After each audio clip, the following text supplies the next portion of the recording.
Sveiki, mieli tautiečiai. Nesvarbu, kur gyvenate - Vilniuje, Kaune, Kaišiadoryse, Zarasuose, Londone, Niujorke, Australijoje, Kamberoje ar Melburne.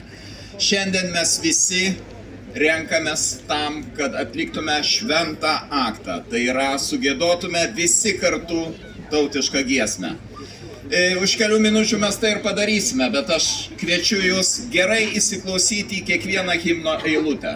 Ten pasakyta, ko reikia, kad Lietuva būtų klestinti, stipri, savim pasitikinti šalis.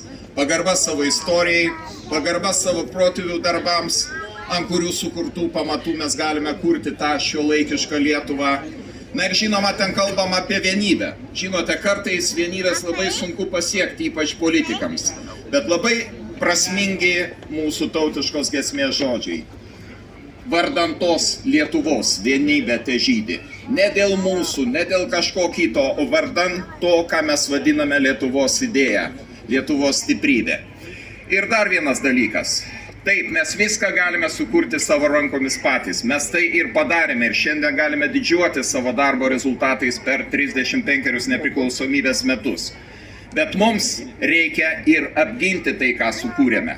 Ir tam, kad mes tai padarytume, mums reikalingas ir draugų petys. Štai kodėl šiandien kartu su mumis mano bičiulis, Vokietijos prezidentas Frankas Walteris Steinmeieris su jo žmona ponia Elke. Jie atvyko tam, kad pasakytų labai svarbius žodžius. Jūsų laisvė yra mūsų laisvė. Jūsų saugumas yra mūsų saugumas. Tai yra pats gražiausias dalykas, kurį aš pastaruoju metu girdėjau. Tad visi petys petin kurkime savo gerovę ir savo saugumą. Ačiū jums visiems. Tikiuosi, per ilgai neužkalbėjau. Ačiū Jūsų ekscelencija, prašau, kaip kviečiame jūs giedoti tautišką giesmę.